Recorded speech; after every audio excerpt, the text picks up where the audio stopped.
Today is another momentous day in our journey of 10-bed ICU, because today we are going to induct 38 nurses. Very soon we'll be inducting another 2 nurses. So we'll try to make our program very short, but then we'll try to make it very sweet and enriching one. So once again, welcome each and every one of you to this program. Good morning to you all, and today is a red letter day for the ICUs in Nagaland, as for the first time in our state, 38 new nurses are being recruited for the 10-bed ICU, which is spread across Nagaland in the district hospitals. We are profoundly grateful to the e-Government Foundation for their generous contribution of 10-bed ICU equipments, Tele ICU equipments, and also for the support and also the service that they have rendered in the last more than 1 year. The e-Government, along with the Health and Family Welfare Department, Government of Nagaland, has been supporting the 10-bed ICU and also bringing new initiatives into the health sector. Therefore, we are very grateful. As we gather today on this special occasion, I welcome all of you to this August gathering, and I hope that we will have a fruitful interaction in this program and take this project forward so that in order to strengthen and improve the healthcare system in our state. So with this, I welcome you once again, all of you, and thank you for making your time this morning. Thank you. Although the project kick-started with the CM launch this January, the project we all know is built on the foundation of health equity, where we say that critical care should be viewed as a right. And in the absence of adequate critical care infrastructure, we know how the patient in rural areas have been suffering, right? They have to travel long cities, distances, incur significant out-of-pocket expenses to avail. More so in places like Nagaland, the hill districts of Nagaland, we know how difficult it is.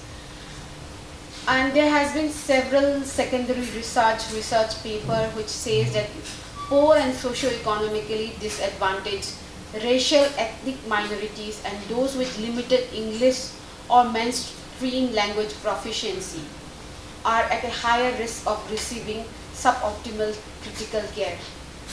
They face language barriers, discrimination. Even if they take all the pain to go to a higher order facility in a city, they face language barriers. They also face discrimination and systemic biases that actually delay diagnosis and treatment. For example, research has shown that racial and ethnic minorities are less likely to receive adequate pain management, leading to increased pain and suffering. So geography is another barrier apart from all these things, right? So our goal is, how do we make the life of people in the remote districts of Nagaland better? How do we take critical care services closer to their homes, right? So the project aims to address this lack of access. It is not just about providing access. We should all work together collectively. Okay, we are starting with providing access, some infrastructure we are building, but we should have a vision. How do we provide world-class service to the people in Nagaland? That is what, collectively we can do it together with use of technology. We are building a huge collaboration of not just within the country, across continents. So we are collaborating with various medical colleges, collaborating with various Ivy League institutions outside. We are collaborating not just with medical colleges, with IIT Bombay and other institutes are all coming together. So all of us, all the sisters, I request you should actively participate, right? So when we started in, Manipur, I'll give some story from Manipur. So Manipur is also equally similar to Nagaland in terms of resource constraint. You are also aware that there are districts like Ukhrul and Tamenglong very similar to the districts in Nagaland. So I'll give two stories, one of Chuchanpur District Hospital and another Tamenglong. So Chuchanpur District Hospital is a relatively better district hospital, but they even didn't have any ICU. And everybody protested that we don't have the manpower, right? We can't start an ICU. But somehow two nurses, two sisters took charge, and we found some very dedicated one, Dr. Bidyaki. We found her and she took charge and they started this ICU. And they, with the help of, so they have treated many critical cases. Earlier, when we approached, the first chief medical officer was refusing. But when that new chief CMO started, she took full charge. Dr. Kim Semte and MS Dr. Kungi. Dr. Kungi is now the CMO. Kungi ma'am and Dr. Kim Semte push it really hard, and Chuchanpur became a role model. Now, not just the ordinary people, the very elite Chuchanpur community gets treated in the Tele ICU, 10-bed ICU ward, and they have started generating revenue of around 6 lakhs, where the people are treated for free using the insurance scheme. Similarly, in Tamenglong is a very difficult district in Manipur, where it takes almost like 8 hours to reach Tamenglong. Now, road condition is better, so it's little bit reduced. So the MS and the CMO, they took ownership with the support of 2 nurses. Chuchanpur have treated more than 300 patients. I'm talking before the crisis. Now the hospital, our ward is also becoming very important during this crisis period. In Tamenglong, similarly, they have been able to treat, you see all this nursing station from the money they have generated, they build this. They even started giving incentive to the doctors, sir. Like quarterly, they are giving 20,000 out of the. So what I'm trying to say is financially also very much sustainable. But let me hear, the sisters are very, very, very skilled and talented, and they are very vocal. So the hub doctors who, after getting training, they regularly visit with the mannequins and everything, and they give hands-on training. Training is very, very critical. You will be getting training on technology, you will be getting training on your clinical side. We are also working on a lot of other things based on your input. The more you give input, the more you say that these are the difficulties we are facing, we will try to come up with solutions. So one solution, I'll say, the health secretary of Meghalaya, Mr. Ram Kumar, told that, one problem is the language. So when doctors are not there, the nurses have this language problem. So there, apart from, I'm not going to the detail of the project, I'll just give you some new update on technology. So we have come up with two new things. One is we have integrated ourselves with the Ayushman Bharat Digital Health Mission. That means any of the health record, if suppose Tuensang from the patient wants to be shifted to NHK, their medical record can be shared.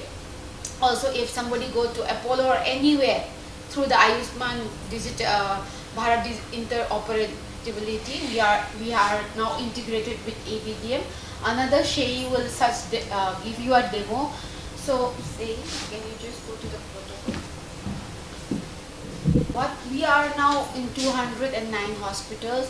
Apart from our doctors from the hub and spoke, we also have doctors from JIPMER and other institute. We also have recently the president of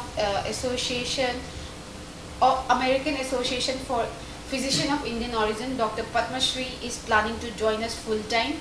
She is also ICU specialist working in very well-known hospital in US. She is planning to leave that and come back to India and be a full-time resource for us.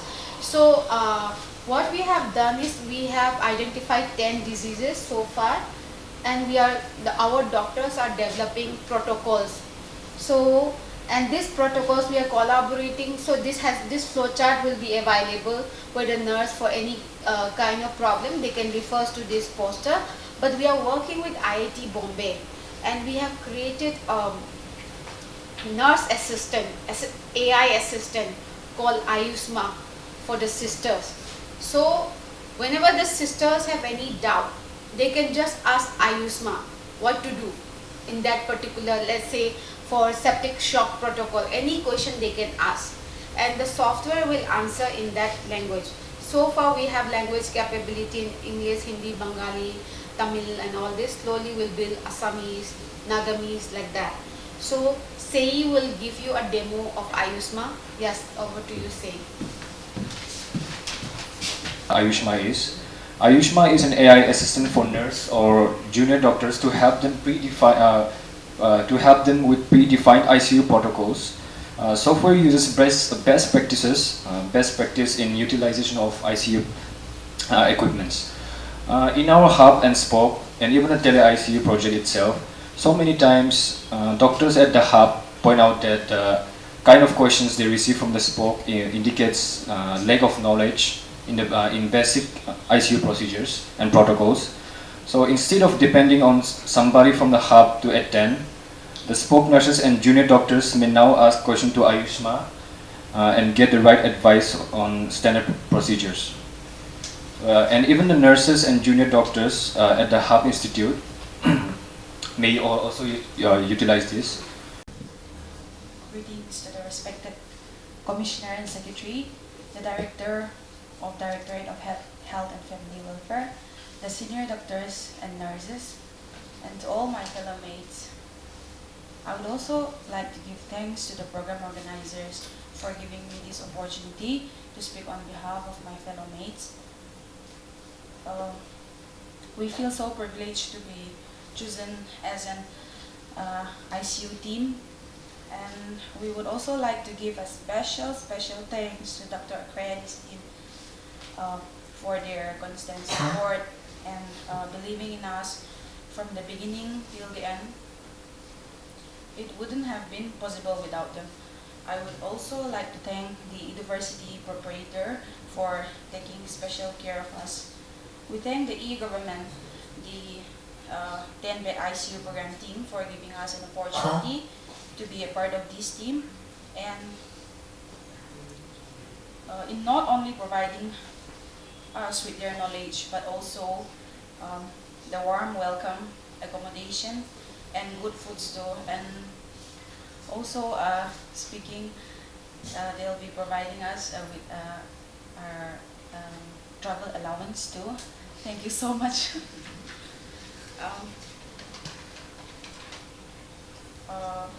Whenever we think about ICU, what comes in our mind, obviously death, which is considered to be the most common occurrence, the mental stress, heavy works, and so the list goes on. But despite all those thoughts I have in mind, I'm also grateful to be a part of it now. Being a nurse itself is so already hard, but being an ICU nurse is like extra stressful. Personally speaking, during this training, we are mostly getting so much updated, both theoretically and practically as well. We learned about the handling of critically ill patients in the ICU, the basic life support, which includes resuscitation and restoring lives by giving CPR, intubation, handling of ventilations in the ICU. Also, the different types of diseases on how to manage them, like hypertension, myocardial infarction, sepsis. We also learned about different types of procedure tray setups and its equipments. We took up online classes too. There was 3 online classes, and from that we learned like different topics from different doctors, and in direction on topics like infection control in the ICU, patient safety protocol, different energy, like different energy color coding, like emergency color coding was also given to us, and also sepsis in ICU too. The other day, while one of our, I would like to enhance this. The other day, while one of our senior nurse talked about psychiatric emergencies, she also talked about suicidal prevention and management, which I think would have been a great impact in our society, and this should be considered a very important and alarming topic. To work in an ICU, it is the most difficult and risky place. Our patient's life partially depends on us. Also, one of the most challenging thing to be an ICU nurse is dealing with that patients. In fact, one of the biggest thing is the emotional toll, which while working with critically ill patients, many of whom are facing life-threatening conditions that can be incredibly stressful and emotionally draining. Also, yesterday, I thank Ma'am Bisoya, the director of the Denver ICU and E-Government Foundation, and the additional director of Health and Family Welfare. Well, they attended our class and we had a small interaction. Ma'am also talked about so many beneficial things to us, like not giving up, properly looking after the patients, like financial problems, to work harder, and also treating the patient with love and care. And let me also talk about one thing which always encouraged me is to be a nurse or an ICU nurse would be like we get blessings by doing a good work and by treating an ill patient. Like, what more do we want than blessings indeed, right? So I would like to encourage all my friends to be the nurse you would want as a patient. Lastly, I would like to also challenge and encourage my fellow mates to work hard and fully dedicate ourselves in saving lives, and also do far better than other states, so that Ma'am Bisoya, she wanted us to adopt her, so that we can adopt her. And also let's all work hard and pray hard. Thank you. As already stated, it's a very, very important day, and within a span of about 6 months, I'm back to this hall as many as 5 times, and including the hospital, it is more than 12 times. And it's always a privilege to be in a place which is one of the best government hospitals, not only in the Northeast but in the country, as committed as stated by the NLTV. You are all aware that taking into account the population and the geographical condition of the Northeast and particularly Nagaland, ours is a small state with a less population, but when it comes to challenges, we have huge challenges because of topographical and geographical condition of our state, and particularly as far as the healthcare is concerned. And during the time of pandemic, as one of the one of the worker involved in it, along with the health worker, we visualized how unprepared we were, not only our state in our country, but the whole world. And particularly the second phase of the pandemic, we had to rush from the post to pillar in search of, oxygen, in search of ICU. And I believe before the pandemic, I think Naga Hospital Authority was the only hospital having an ICU when it comes to the government hospital.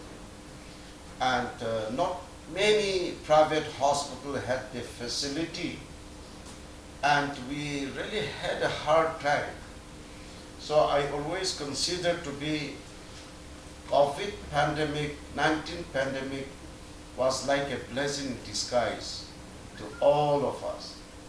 and we prepare ourselves, and we had to manage whatever resources available, and we are so grateful that Government of India has supported us a lot, and many donors, and most importantly, one of the best gifts that we receive is the 10-bed ICU. And as already stated, before the pandemic and after the pandemic, we have huge difference, whether it is in government sector, whether it is private sector. I think, Dr. Sinti, we had, around less than 30 ICU bed in Kohima. That was the only facility in the government sector. Maybe Dimapur with one or two functional at that time. But as of today, we have in all throughout the length and breadth of the district hospital, even in private sector also, in CSI referral hospital also. We now have about, not as good as this 10-bed ICU facility, but we have about 200. Even in Plush complex, we have 100. And in most of the private hospitals, we have already increased. And should there be any pandemic in future, we are mentally prepared to overcome the same. And most importantly, when we come to the quality facility of the ICU, I think the 10-bed ICU is the best. And we would like to thank the eGov under the leadership of Pisuya, and most importantly, the bright mind and well-meaning people like Sri Vinod Khosla from California, and Nandani, Sri Nandani, and Sri Srikant, and eGov. They have done a lot for state. I believe when it comes to an equipment, the cost of the missionaries. I was asking Srikant the other day, and I think when we ascertain the cost, I think they have invested more than 32 crores, maybe about 35 crores worth of machinery they have invested in our state, excluding the training, excluding the support of the, training imparted, or the, like nurses we are recruiting, or excluding the other recurring expenditure they have incurred. So we are so grateful to you.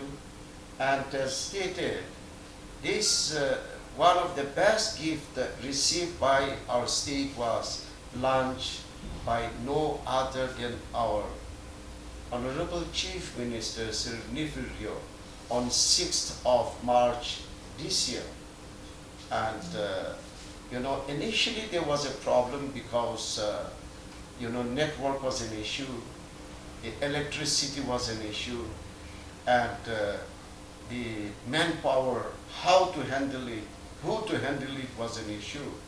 But now we are glad to tell you, bring to your kind notice that almost all the network has reached, except, I believe it's except 3 district hospitals.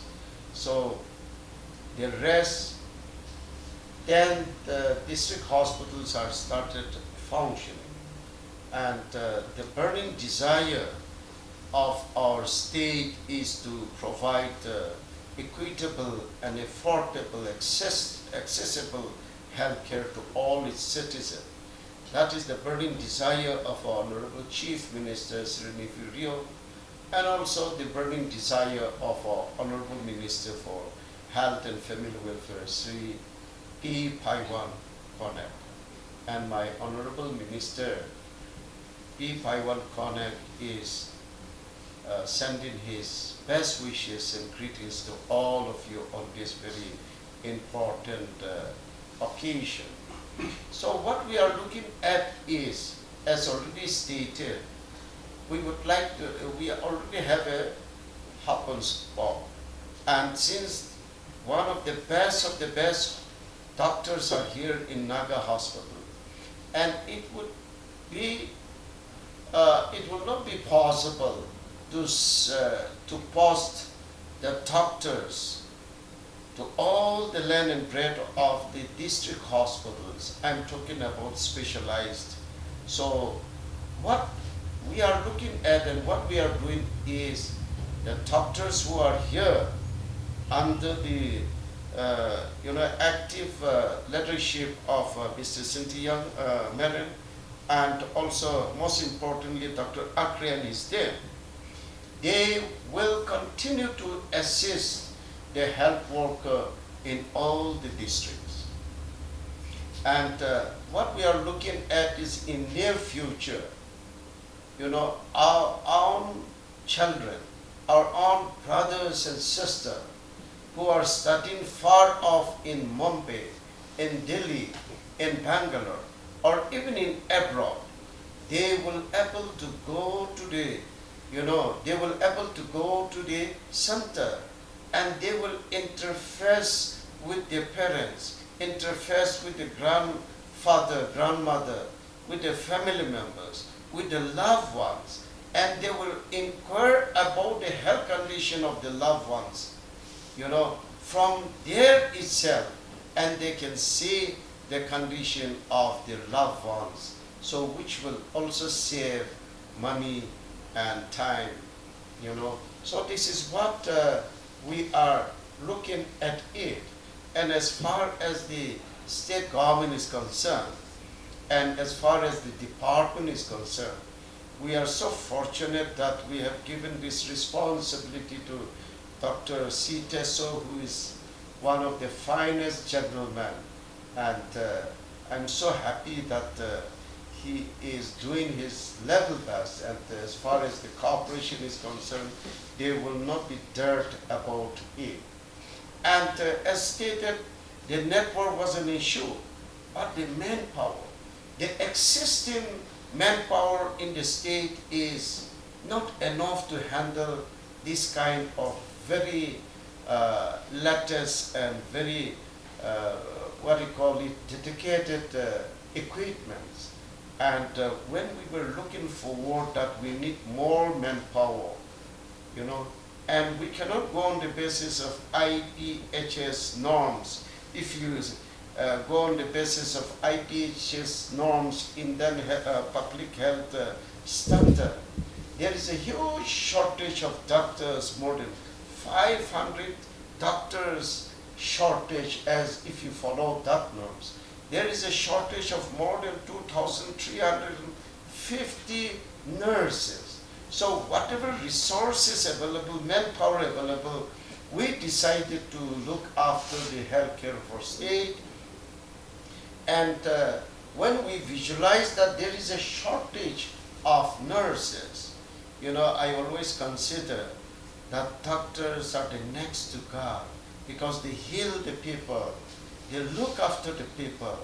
And if the doctor is regarded as next to God, the nurses are the angels, right? And you heal the people, you look after the patients. So this is, I consider to be one of the best profession. So when we were looking forward that there is a shortage, we are so happy that the 10-bed ICU, they have come forward, and as already stated by the earlier speaker, they have decided to sponsor 40 nurses, which will be handling this 10-bed ICU throughout the land and breadth in the district. And initially for a period of 3 years, right? And we are so grateful to you. And let me, wish all of you and my dear nurses, I should say that you are very lucky. You are very lucky to be a part of this great mission. And as you know that you are going to have a unique experience of working with the modern technology, which I believe this kind of technology, this kind of equipment are not available in many countries. I was told by Sirkan that this kind of 10-bed ICU equipments are not available in most of the states in USA also, America. And let me tell you that this kind of equipments, I think they have started in the Northeast. I think Northeast was given the first preference, right? And I believe we are next to Manipur. Manipur started first, ours is the second, now third is the Assam.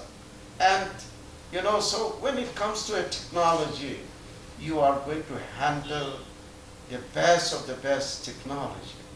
And for your kind information, since it was launched on 6th of January, within a period of 5 months, you know, 202 patients have been treated so far, right? So if you see the average, maybe it comes around 45 patients in a month. And as of today, just today, there is 11 active patients who are under treatment through the facility of this 10-bed ICU. So, ladies and gentlemen, let me bring to a kind notice that the burning desire of our state will be achieved.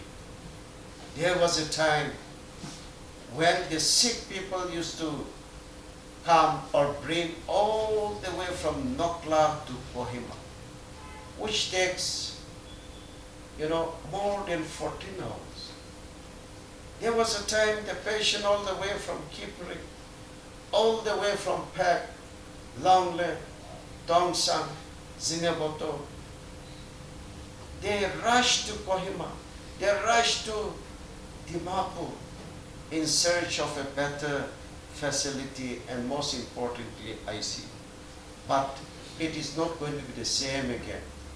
They are getting treatment from their own district, hospitals. And it is also the burning desire of our state to start with the first cashless, free treatment to its citizens. So the CM health insurance schemes is, the teething problem is almost getting over. And we would like to see, as a health secretary of our state, and our burning desire is, all the patients should be treated in their own district as far as possible, in the district hospital with all this kind of facility available, and even in the private, so that, as BCI has stated, they will treat the patient, they will earn, you know, money out of, you know, both the state as well as center health insurance that is available. And in future, we are looking forward that they should able to manage, you know, they should able to manage the hospital out of the earning they are going to earn by giving the best treatment to our people. So I wish all the very best, and kindly, BCI, kindly convey our love and our respect and best wishes to all your team. And I would like to, you know, wish all the nurses that I hope you have a burning desire to go back to your district and start using the facility that is available in your own district. And I hope with a few days training that is imparted, it is going to benefit you in the days to come. Thank you, and God bless all. Nagaland TV, Sop Manulaga Awas. Watch us live on Geo TV and on your television sets as well. For Dimapu viewers, we are on channel number 994 in Global Chapter, and Kohima and Mokokchung viewers, switch to channel number 138 on Hornbill Digital. For all news and updates, follow us on Facebook, Instagram, YouTube, and Twitter.